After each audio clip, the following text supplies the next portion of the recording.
Good evening and welcome to the Mental Health Hour. It's kind of chilly today, so I have my scarf on here so I keep warm. I hope you're all doing well. We're in December, last month of 2023. And I just realized I've been doing the Mental Health Hour for about 3 years now. So it's pretty exciting that we've been spending all this time together and helping each other learn and grow and develop and set some healthy lifestyle goals and hopefully meet them. So, yeah, it's pretty exciting. 3 years of the Mental Health Hour. Some of you have been listening right from the beginning, and thank you to those who have been. Thanks to those that have joined recently. To get in touch with us, you can email infolovebay@gmail.com, or you can text us and get in touch with your questions, with your comments, share some of your experiences so we can learn and grow together. We've been talking about triggers over the last few weeks as the holidays are approaching. A lot of us might get triggered for one reason or the other. And I think the last time we were together, I mentioned that I would provide what we call grounding techniques. And these are techniques you can use when you're in the middle of a highly emotional, highly charged, maybe it's a panic attack, maybe you're feeling overwhelmed by your emotions. It could be um, anxiety, it could even be anger, it could be you've been triggered and it has brought some stuff up. And grounding techniques are what we call grounding techniques are exercises that kind of help you come back into the present and refocus in that moment and gain a little bit of control over your emotions. We've talked about emotional regulation. We've talked about when you're triggered, it's really difficult to control a trigger. If you could control it, we would not be calling it a trigger. But once it starts, there's certain things that you can do to kind of bring you back. And these are called grounding techniques.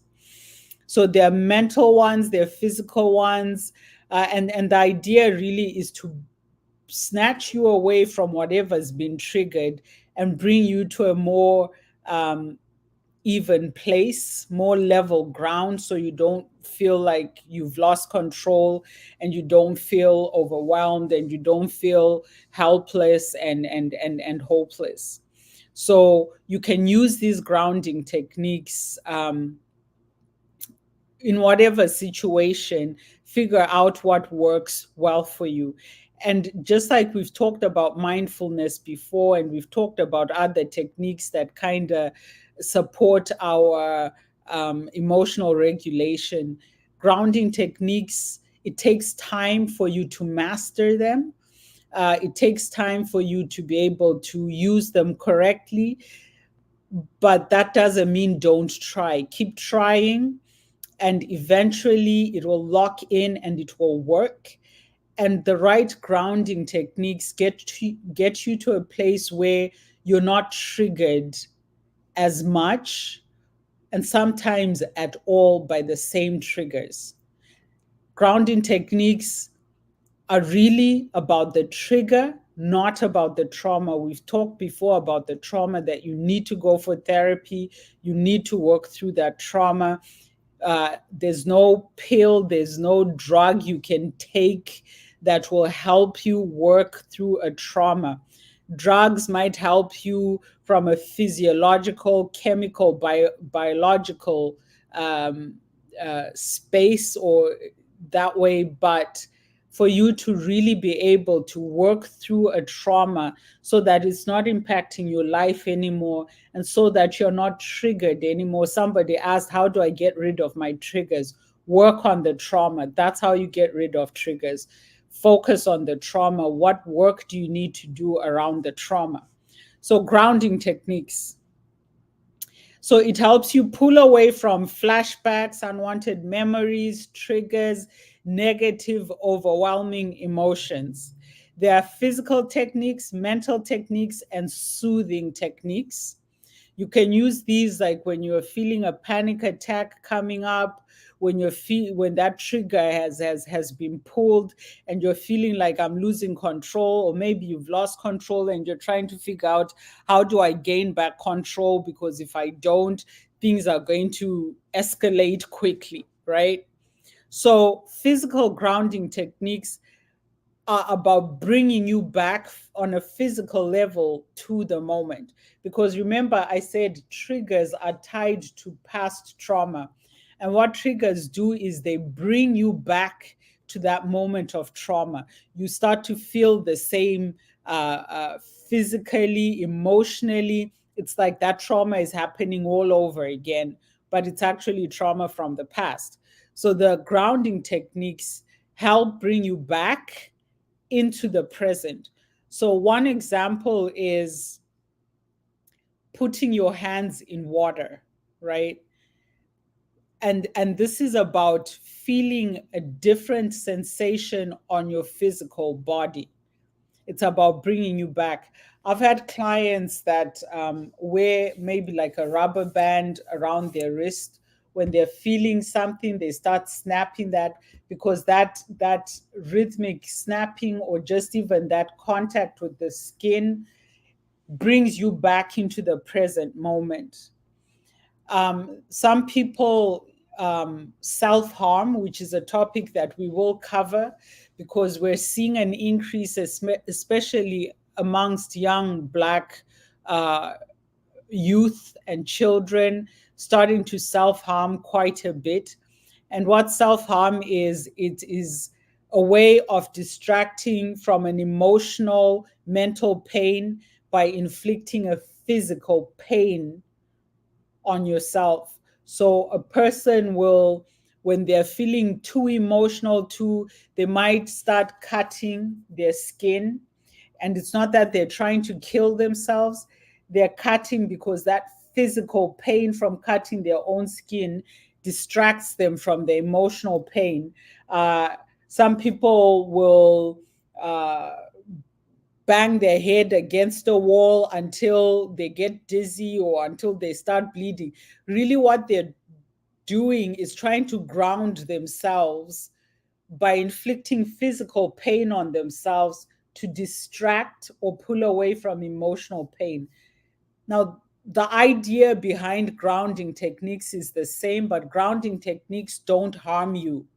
Whereas cutting yourself, hurting yourself, banging your head against the wall, stabbing yourself. I knew a young person who would carry like a safety pin. And when they started feeling, they'll start like just poking themselves with the safety pin. And what they're trying to do is distract from the emotional pain by inflicting physical pain. But healthy and safe grounding techniques are what we're going for, not self harm. So if you know a young person or an older person or any person who self harms, what they're trying to do is ground themselves. And there are safer ways to do that. So you can put your hands in cool water, not boiling water, that's self harm. So in cool water, the idea is not to burn yourself or freeze your fingers off. It's really just to feel a physical sensation that distracts from that emotional trauma, pain, or emotional pain. So, grounding techniques, physical grounding techniques, distract from the emotional by introducing a physical sensation. So, we're going for sensation that is not painful, that is not harmful, that is not dangerous. Okay, so self harming is trying to ground yourself, but in a harmful way. You can try picking up items and putting them back down. You can try counting things in a room. You can think, what's your favorite color? Mine happens to be red. So when you can start looking around the room and counting how many red things you find. So that's a more mental type of grounding technique, in that you're distracting your mind by focusing it on something else. So maybe you're in a room right now. In the room that I'm in, I'm counting 1, 2, 3, 4, 5, 6, 7, 8 red things.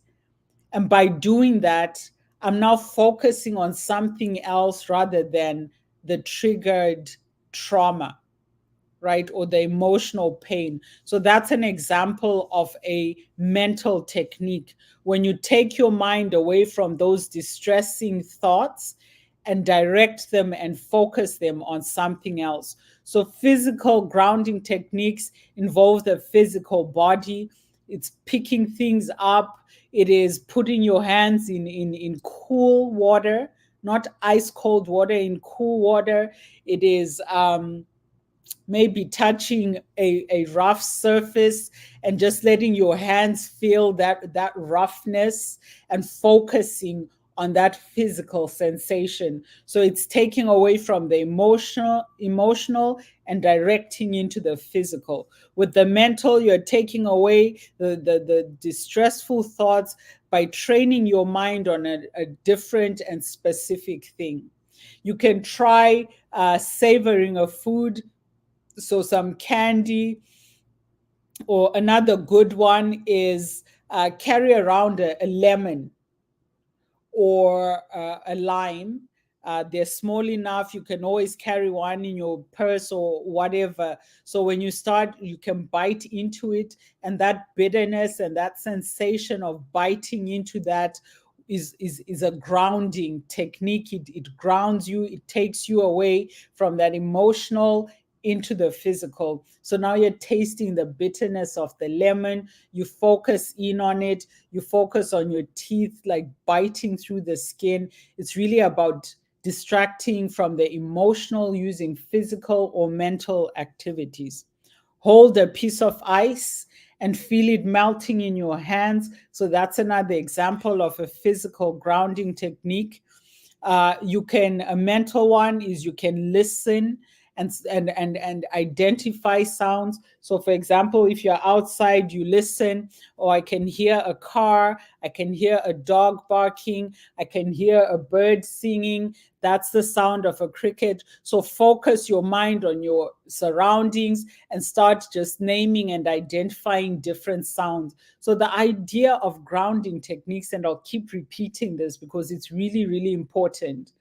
And this works too if you're one of those people who gets into cycles. We talked some time ago about cognitive distortions and getting caught up in negative cycles of negative thoughts, excuse me. So you start thinking one thing and it starts churning in your head, you're ruminating, and before you know it, you're absolutely distressed, you're completely convinced your mother hates you, your spouse is cheating, whatever, and you it's starting to feel very real. Grounding techniques can help with that. If you find yourself falling into this dark pit of negative thoughts, focus your mind on something else. Use the physical grounding techniques or use the mental ones, but focus on something else. It pulls you away from those negative thoughts. You can also focus your mind on scent. So if you carry around, like the small purse sprays and that, you can maybe spray on your wrist and then just start breathing that in and smelling that and really focusing in on it. The key word here is focus, because you want to turn your focus away from what's causing you emotional distress and focus your mind on something that is more present in the moment. So similar to mindfulness, remember we've talked about mindfulness is being present in the moment. So even sipping a drink or your cup of tea can be considered a grounding technique if you focus your mind in on that. Okay, so these are some examples of grounding techniques. You can start doing multiplication tables. So 2 by 2 is 4, 4 by 4 is 16, and focus your mind on those numbers and calculating those numbers. So that's another example of a mental grounding technique. And you'll find you don't have to do it for 20 minutes. Remember what I said about panic attacks. They actually only last a few seconds and then they pass. But because you're fighting it and trying to control it, it feels like it's happening for a long time. And because you're feeling helpless against it, the impact lasts longer. But similar with a panic attack, these grounding techniques, you don't have to sit there with your hands in cold water for half an hour. Because the longer you sit, those thoughts actually come back. But it's only for a few seconds, a minute at most, that you're just trying to distract yourself, that you're refocusing yourself. And if that grounding technique doesn't work and you find you try something else, and keep trying, but don't try and do the same thing for a long period, because that won't work. You can't eat 20 lemons, right? Try the lemon, that didn't work. Okay, try something else. But keep your mind moving, focusing on things that counteract that feeling of distress. Sing your favorite nursery rhyme, sing the A, B, C, D, E, F, G, whatever it is, like focus. It's really about focusing. And the more you practice focusing with your mind, and this is something that, and I think I've shared this a few times, since the pandemic, I found it really, really difficult to focus on things.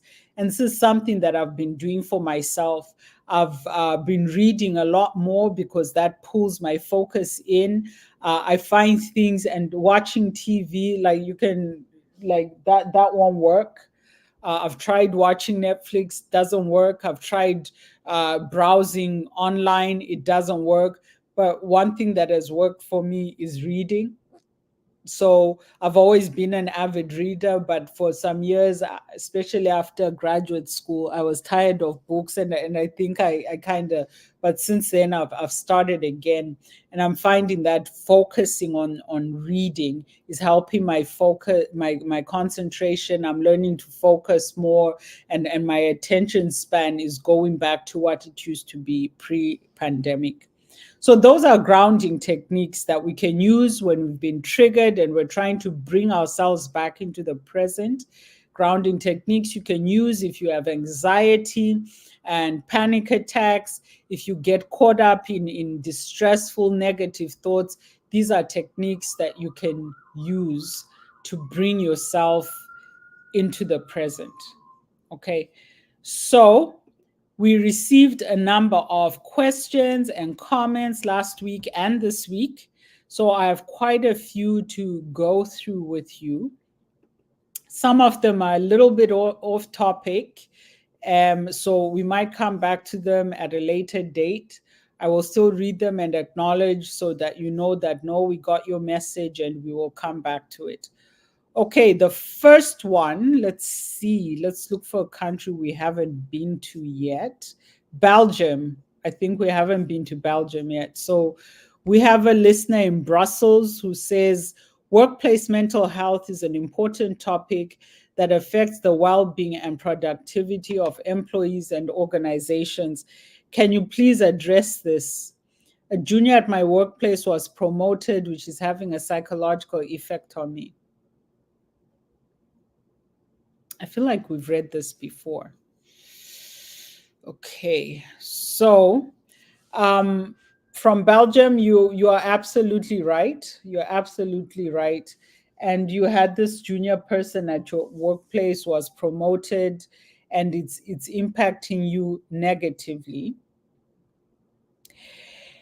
So my thing with workplace mental health and that sometimes we want to stay in a place longer than we should. And I'm a firm believer that um,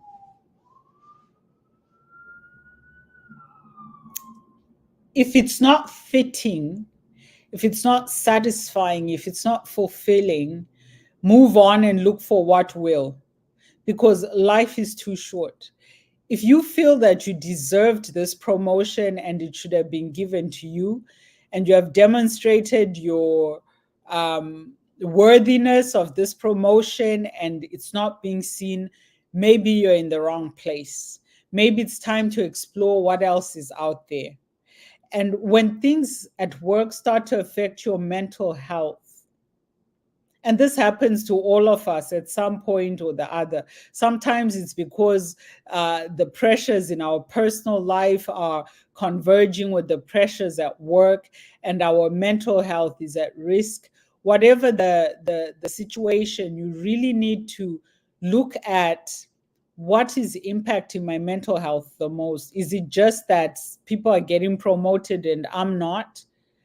Did you go and ask why you were not promoted? If there's things you can do for the next opportunity, seek that positive feedback, that constructive feedback that will help you set goals in the future. And I always offer this advice. Once you've had that conversation with the powers that be, and they still skip you for the next promotion, move on. Move on, because you were proactive, you went to them, they gave you reasons, and you made it clear that when the next opportunity comes up, I'm due and I'm fully expecting it, and you still don't get it, then you likely won't. Move on. Okay? Move on. Your mental health is tied to a lot of things: your personal life, your feelings of satisfaction, your feelings of purpose and fulfillment, your feelings of even competency, that I'm doing a job I am good at, I am proud of, and other people are acknowledging it. Your own self validation is really important. And that's why I'm saying, if you know you deserve this promotion, like you've really looked at your productivity, your success rates, and all of that, and you're like, no, I deserved it more than that person. Go and have a discussion with the people who made that decision. Ask them why you didn't get it. Make it clear that you are expecting it if there's an opportunity next time. And ask if there will be, because you can't be sitting around for 5 years saying, oh, I'm waiting for the next promotion, and you don't even know when it's coming. Ask these questions. Is there likely to be an opportunity again in the next 18 months? Know your limit. Would you be happy staying in that position for another 2 years, 5 years, because there's a promotion in 10 years? Figure it out for yourself. Communicate it in a respectful and assertive. A lot of us are not assertive. A lot of us are apologetic about things we should be assertive about. Don't apologize where you should be asserting yourself. So, in an assertive way, talk about next opportunities and where you are at. But you need to make some decisions for yourself first. Your mental health at work. A lot of people have this expectation that it's their boss and their supervisor and their colleagues and the workplace that should look after your mental health. I'm sorry, it's not. Because what impacts my mental health is not the same thing that impacts the next person and next person. When we talk about toxic work environments, within those toxic work environments, there are other people that are thriving and happy and looking forward to each day. So sometimes the toxicity that we are blaming others for, it's really something that we need to resolve for ourselves.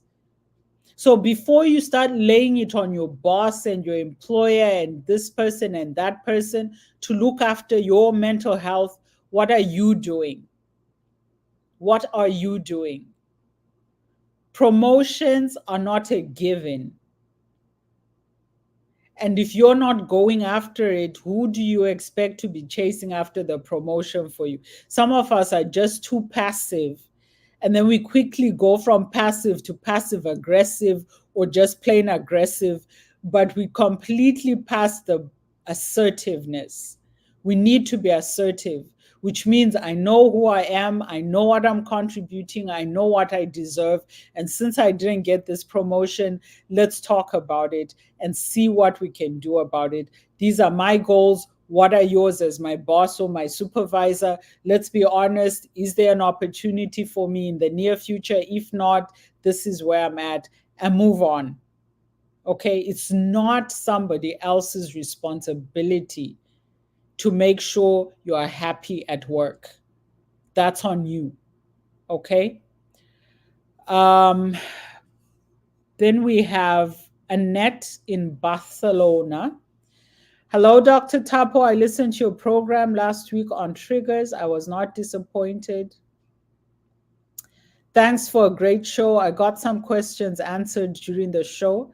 And then she says, my brother's an alcoholic and of late has been acting weirdly and has gained quite a lot of weight. My question is, does alcohol lead to hormonal imbalances? I feel like we've read these questions before. And yes, alcohol, just like a lot of other things, impacts our bodies on a physical level. So when we talk about alcoholism, we're not just worried about drunk driving and how it's affecting your judgment. It does impact the body as well. We know there's a lot of people that end up with life threatening and chronic diseases and illness because of excessive drink. I would suggest that you support your brother in seeking medical help, because if he has gained a lot of weight in a very short time and there might be some stuff going on there, he needs to see a physician. He needs to see a physician. So support him in getting the help that he needs. Thank you for getting in touch. Let's go to Houston, Texas. And this writer in Texas says, trying to get out of bed in the morning is becoming increasingly difficult. I'm saddened because I lost a good friend and I'm dealing with severe grief and guilt at the same time. How do I get out of this dark place? It sounds like that might be what we call survivor's guilt or survivor's remorse, which is a normal thing when we lose somebody that we identify with in many ways. So this person says it's a good friend. Maybe you grew up together, you spent a lot of time together, and suddenly this person is gone. And then you start thinking about why them instead of me, and then you start evaluating your life. Am I worthy of this life that I still have, or am I just messing up? Do I deserve to be alive? We start looking at what we've been doing with our lives, and we start to feel guilty, because who can say who deserves to be alive or not? Which is why the death penalty is such a difficult thing to grasp, because it's actually people deciding you're so bad you don't deserve to live. And most of us human beings don't, like, we just cannot wrap our heads around being so bad you don't deserve to live. Grief, and we've talked before about grieving and loss, is a process. Allow yourself to go through it. Don't be in a hurry to get out of it, because sometimes what we end up doing is repressing. And repressing is when we bury something so deep inside of us as to forget, except it doesn't go away. it keeps impacting us, it keeps hurting us. We're just not acknowledging it until it's too late. So allow the process of grief to unfold in a healthy and safe way. You said you're having a hard time getting out of bed, and I don't know how recent it is. And if you find that this has been going for, let's say, 3 months or 12 weeks or so, it's time to seek help. Go for therapy. Okay, it's time to seek help. If you're grieving in such a way that you can't go to work or school or whatever your occupation is anymore, it's impacting your relationships, it's impacting your daily life, because grief is not supposed to do that. It hits us, but we're supposed to be able to continue functioning at a relatively healthy level. It doesn't mean we stop crying. We can still cry, and it's healthy to cry. It's good for you to cry. But if it's now impacting your daily life and making it difficult to function in a way that is healthy and sustainable, it's time to seek help. So you can see a physician. They can refer you to a therapist or psychiatrist, whatever the healthcare system in Texas is. It's time to seek help. Okay. All right. Well, oh, somebody's annoyed in Mississauga. Says I have a friend, or so I thought, who only calls me when she's in distress or has a problem, or to gloat and brag about something she thinks she accomplished. I need to let her know that her behavior is unacceptable without hurting her feelings. How do you deal with a person like that? Assertiveness, that's what we do. We don't lean into passive aggressiveness. We don't lean into aggressiveness. We don't lean into passivity. What we lean into is assertiveness, respectfully communicating our thoughts, our needs, our boundaries, respectfully, but firmly, consistently, and clearly. When you are being assertive, you're not leaving things open to interpretation. You're making sure that the person you're communicating with gets the message, understands. Now, just because you're being assertive doesn't mean your friend is going to appreciate it, especially if you're now changing in such a way that they can't continue the same as usual. You're now putting firm and clear boundaries in place. You're now communicating clearly so that they need to change their behavior, but they might not. And you need to accept that. You don't start fighting for them. Assertiveness, you remain firm, you remain clear, you remain respectful. You don't need to fight. Okay. And I know you're annoyed already in Mississauga, but what you should be is assertive in Mississauga, not annoyed in Mississauga. So get on Google, research how to communicate assertively, and go for it. Cambridge, Ontario. This person says, I have anxiety issues which cause me to panic easily, especially now that the holidays are slowly approaching. Please speak about anxiety during this holiday season, which can be lonely and stressful for a lot of people, including myself. So we have been speaking on triggers. We've been speaking about how difficult the holidays can be. Uh, this will be our, I think, third Christmas together, and we know that a lot of people get stressed out just spending tons of money. A lot of us are spending money we don't even have. Please cut back on the presents and make sure you've paid your water and light bills and your rent, and you have money for your bus pass to get to work in the new year, right? Don't overspend. A lot of us just focus on spend, spend, spend, and we do it in a way that ends up making us anxious and stressed because we don't have that money to spend. Some of us have kids that we have taught to be selfish and entitled, and that's on you, dear parents. If you taught your kids that they should get whatever present they want, even if it costs $500 and you barely have 50, that's on you. And you need to do some relearning yourself and then reteaching your children.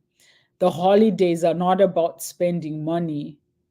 They're about spending time with our loved ones, and they're about resting and taking stock of our year and looking forward to a new one and celebrating each other and ourselves and just being good to yourself and others. And that has nothing to do with how much money you spend, but it has everything to do with how you connect with your loved ones and how you connect even with the strangers and the newcomers, people who are isolated. This person's talking about lonely. Listen, if you're lonely, reach out to people. And I've had those. I think I mentioned before, there was a period of time during the pandemic because of lockdowns. I was by myself for a long, like, because I was living by myself at the time. And if you're lonely, reach out to people, reach out to people. You know what? Go into your phone contacts, start scrolling through. Some of us have 500 people in our contacts and we're lonely. Who are all those people you have in your phone? Some of us have 2,000 followers on Instagram, and we ourselves were following 4,000 people. Who are all those people? Reach out, make a phone call, text so and so, even if you haven't spoken for 5 years. Be honest. Tell them, you know what? Holidays are coming up. I'm really lonely. I started looking through my phone and your name popped up, and I decided to text you or call you because I'm looking for people to connect and reconnect with over the holidays. Be proactive if you're lonely. Me and grew up in Africa, like there's nothing like somebody has to call first before they come over. People are dropping in all the time. I remember growing up at Christmas. There was one man from church.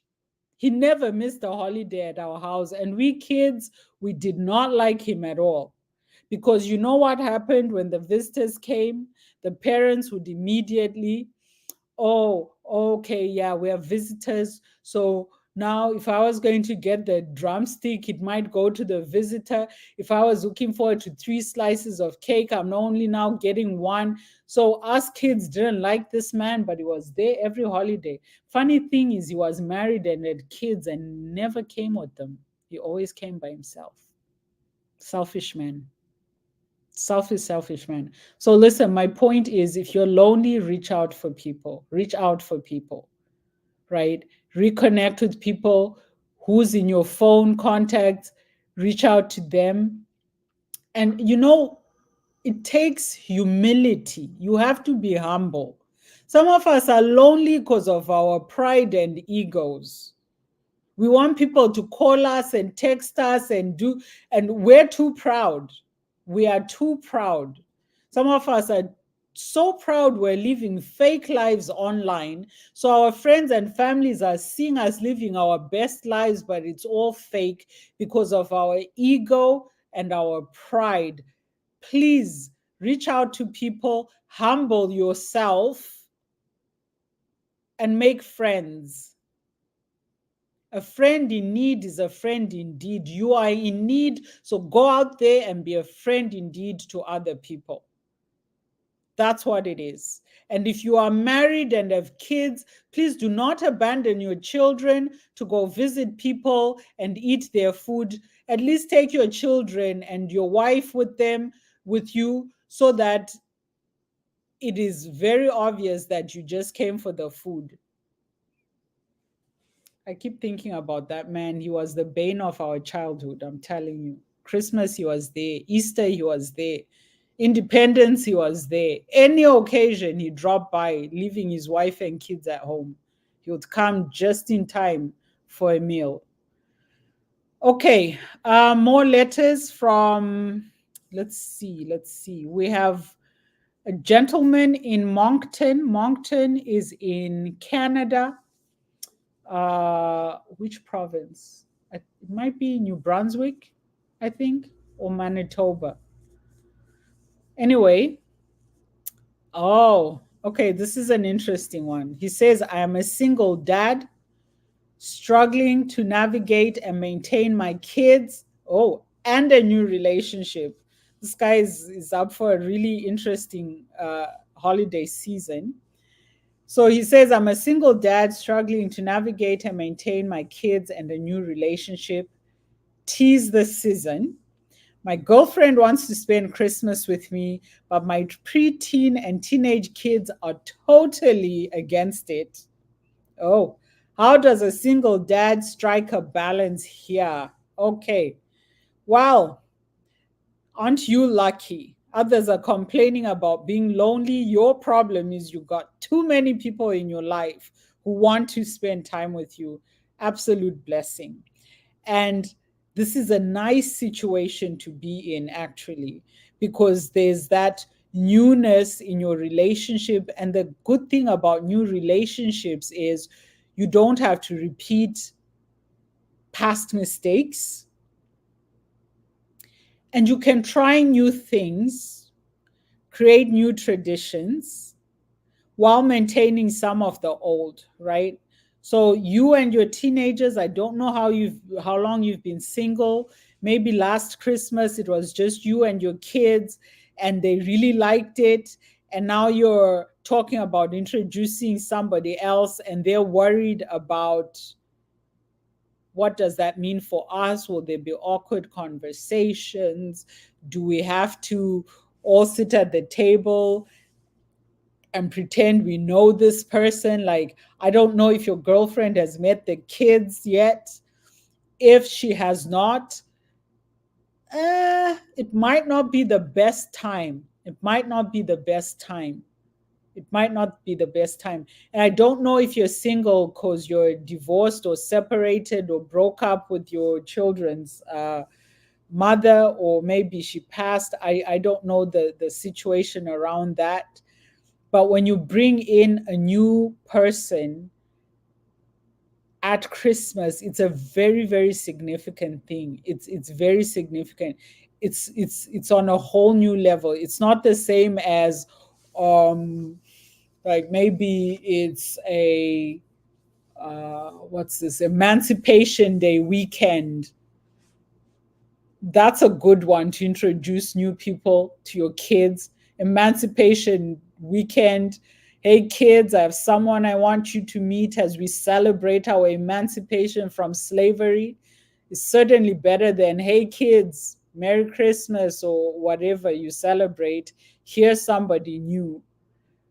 Christmas is, it's a big deal because there's that huge emphasis on family and loved ones. Emancipation Day, the emphasis is on freedom.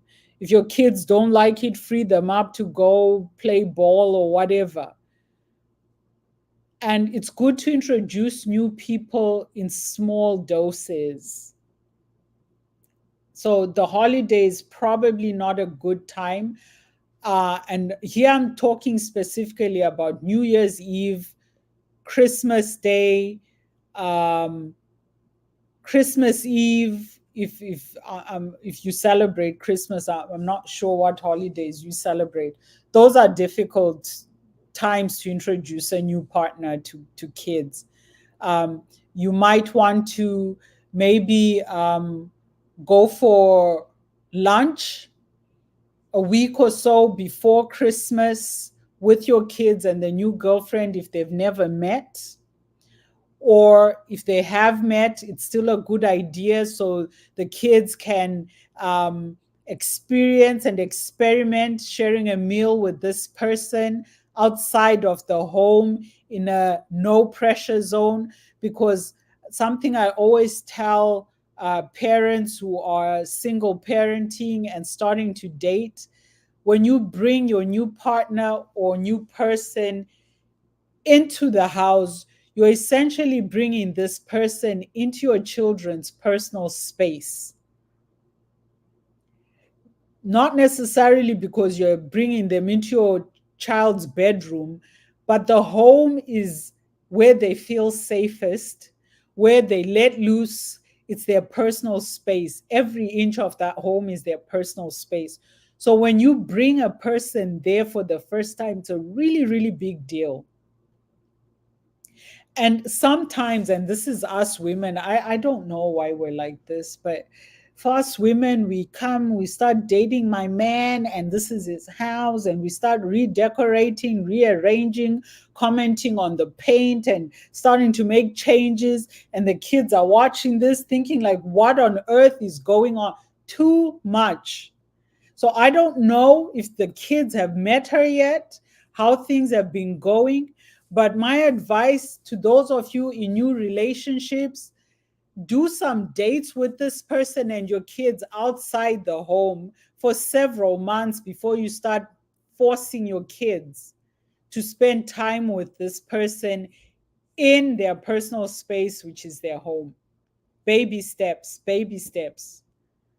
And a good partner will understand, because you're the one who's dating this person, not the kids.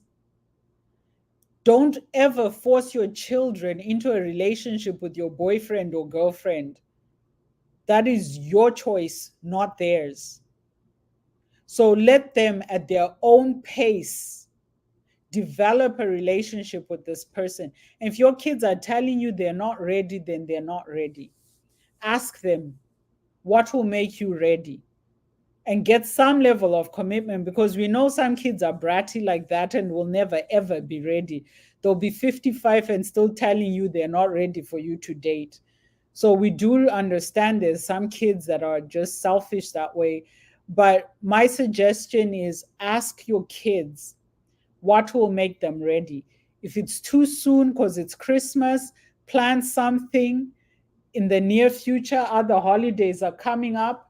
Start off by having meals outside the home, lunch, then move it up to maybe dinner, and then move it up to she brings home some donuts and coffee, and you have coffee and donuts in the morning, and she leaves.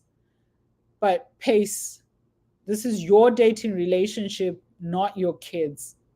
Respect their autonomy, respect their personal space, which is their home.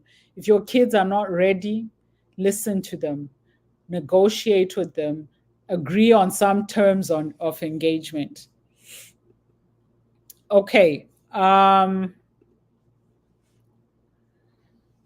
So that's our listener from Moncton. I hope that was helpful. Then we are here in Canada. And this person, Fisher, says, last year during the Christmas season, I suffered from depression and anxiety. I have only one aunt and her children living in Canada, and it is a difficult relationship. This is my second Christmas in Canada, and I am already feeling stressed. In my village, Christmas was about family, food, and get togethers. I do not think that I'm the only one in this situation. Can you speak about this? It can help others and me. And what you're talking about here is culture. And the sad part is, the longer you live on this side of the world, the more some of those things that really make home fade. Family, food, and get-togethers. Again, like I said, if this is about you being prideful and egoistical and you don't want to be humble with your aunt and her children, then you need to reevaluate some things. If it is that they're difficult people to get along with, like you said, it's a difficult relationship, you're in a new country, have you made friends? Listen, sometimes you just have to be honest with the people around you and say, hey, I'm alone this Christmas and I don't want to be. If you're open to it, would it be okay if I came by? Offer to bring some of that food from your country, make a dish and go. You can also see if there's some volunteer opportunities. Sometimes there's soup kitchens and shelters and that need volunteers around the holidays. Get involved. Research actually shows that lonely people, sad people, depressed people, when they turn to volunteering and giving of their time and themselves, it actually helps. They start to feel better because they're not focusing so much on themselves. Because sometimes what makes us depressed and anxious is we keep thinking about our sad situations. And not that they're not sad, but too much focus on yourself, especially something you can't change or control. I'm assuming you can't go home to your village for Christmas, so you're stuck here. So rather than focusing on that, look for opportunities to give of yourself and give time, and ask your friends, ask your neighbors, is it okay if I come by on Christmas Day? I'll bring a dish. If there are other lonely people out there, look for them. Where are they? Maybe you can, I don't know if you came maybe as a student, I don't know your situation, but like you said, you don't think you're the only one in this situation. So look for others in that situation, create a family there and a get together and food potluck. But if you're lonely, reach out to people, reach out to people. Okay. And then finally, we're in Brooklyn, Crown Heights in Brooklyn. And this person said, you had a topic on alcoholism. My friend was arrested for drunk driving and it was not pretty. She's an executive and is very remorseful, although she said she only had 2 glasses of red wine. Drinking and driving is a very important topic for the mental health hour, especially during the holiday season. People need to know that there's a consequence to drinking and driving, not only during the holidays, but always. Thank you to our listener in Brooklyn for that reminder. Do not drink and drive, drive to arrive alive. Save your life, save other people's lives. Let's just be careful. Let's be careful. Call for an Uber or a cab or ask for a designated driver. Let's be very careful, especially on this side of the world in the winter months as well. It's really dark outside and it gets dark early. So some of us start drinking very early. And before we know it, we've had way too many drinks and no way to get home. Rather stay where you are, sober up before you get behind the wheel. Drinking and driving is very dangerous, um, always. And excessive drinking, even if you don't drive, probably not a good idea either.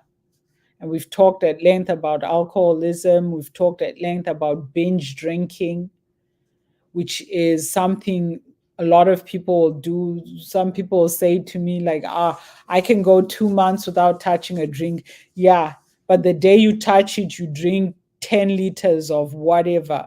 That's binge drinking. It's not healthy. It's just as bad as the person who drinks every day all the time. It actually is.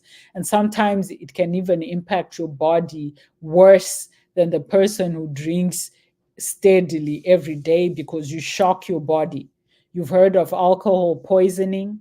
Some bodies actually, like, literally go into shock because of binge drinking.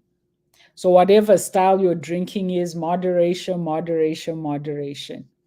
And if you're one of those people who can't enjoy anything unless you're drunk, go for therapy. There's deeper issues. There's absolutely deeper issues. You should have as much of a good time sober as you can drunk. If what you need to enjoy yourself is a drink, you need therapy because alcohol does not make you happy. Alcohol does not make another person funnier. It does not make you, all of it is self medication, which we've talked about. You think the only way I can be happy is if I'm drunk, the only way I can relax is if I'm drunk. Then you have issues that you need to address in therapy. Go get the help that you need. Okay. All right. So I think this brings us to the end of the topic of triggers. Unless you have other questions, by all means, send them in. Otherwise, we will start looking at other topics over the coming weeks before we break for the holidays, because trust me, I will not be on the mental health hour during the holidays. I will be out enjoying myself, absolutely sober.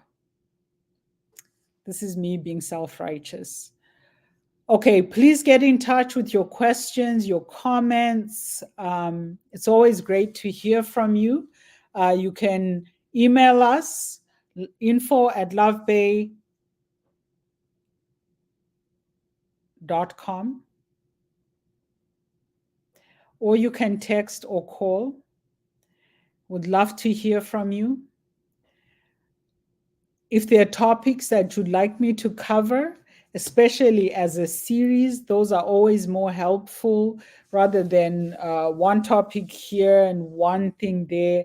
I prefer we like really get into a topic, really uncover it, like we did with alcoholism, like we did with cognitive distortions, like we did with anxiety, with depression, and we've just done now with triggers. You can email and ask on specific topics that we can really get into, help each other out to set some healthy lifestyle goals and live the happy, healthy lives we all really want. I don't think there's people out there thinking about how can I make myself more miserable? How can I make my life more horrible? How can I further isolate myself and get into relationship conflicts? And none of us are thinking that way. We all want to be happy. This is the one thing a lot of my clients, when I ask them the first time I see them, what brings you here? A lot of them say, I want to be happy. And then we dig into what does happy mean? What does it look like? What does it cost? Because sometimes it does come at a cost. And that is not necessarily a bad thing, because sometimes we have to be willing to give up the things that are preventing our happiness. We have to be willing to sacrifice the things that we thought. So, for example, people who think if I work and work and work and work and work and work and work and make tons of money, I'll be happy. While you're doing all that working to make tons, cut back on some of that money making and focus on relationship and love making, and you'll be happy. So sometimes happiness does come at a cost, and you need to figure out what's the price, what is the ticket. Okay, so our time is up.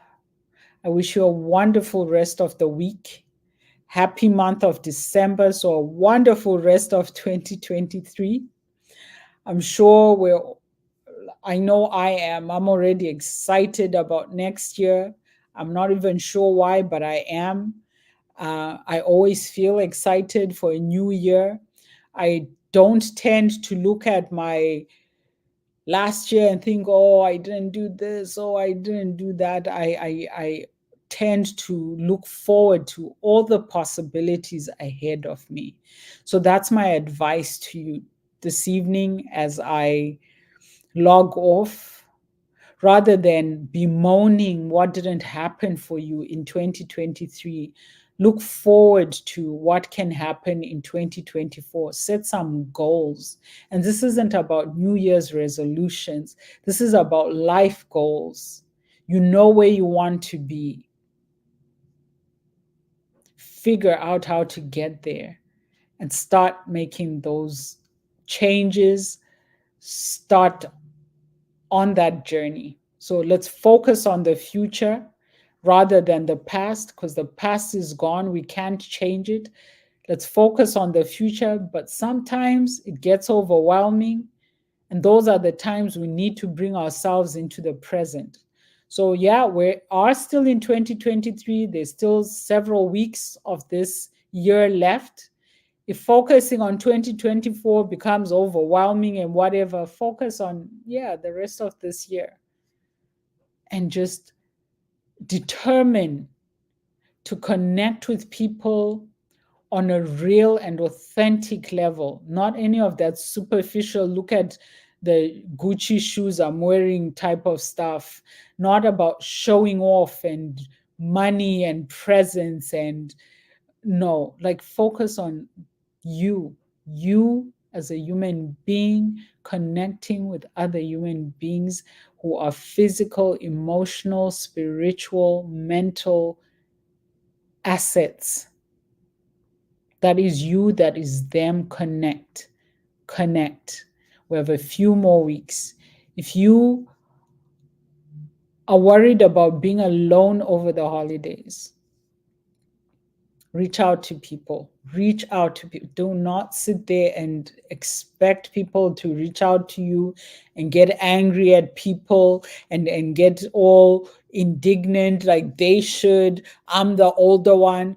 I'm the mom. I'm the son. I'm the this. So they should. Humble yourself. Humble yourself. Even if it's somebody who owes you so much and they're ungrateful, but you know you need them this holiday, humble yourself. Like for real.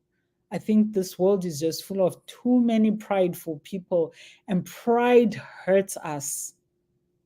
It really does. It alienates us, it hurts us, it prevents us from connecting with people on a very real level. Too many superficial relationships out there, which is why even marriages don't last anymore, because we're building them on pride, we're building them on social media, we're building them on values that have no roots, that are not deep enough, that are not respectful enough, that are not cultural enough. We're living lives that we cannot sustain, so our relationships are breaking down over and over again. Parents and their children, siblings, whatever it is, humble yourselves. It starts with humility. It really does. Before you demand an apology, offer one. And I've done that before. Like people that I know 100% I did not do anything wrong and they owe me an apology, I have gone to and said, I am sorry. Why? Because that humility made it possible for me to move on, for me to build better relationships with the people that matter. Some of you have been fighting with your in laws so much so that the person you are married to can't bring you to her family or his family anymore. You've put them between a rock and a hard place because of your pride and your ego. Let's be humble. Let's do that. This holiday season, let's be humble, people. Let's apologize first. Let's forgive first. Let's reach out first. Let's give of ourselves. If we have the money that we can spare to buy a gift for that person who would never expect a gift from us because we've been fighting for 3 years, I haven't spoken to so and so since 2015 because they did this, reach out to them. Reach out to them. If you have money, buy them a gift. Doesn't even have to be expensive. It's just a gesture that shows, listen, relationship is more important. And I'm reaching out because I want to connect with people over the holidays. Okay, have a great week. Be kind, be compassionate, be humble. Take care.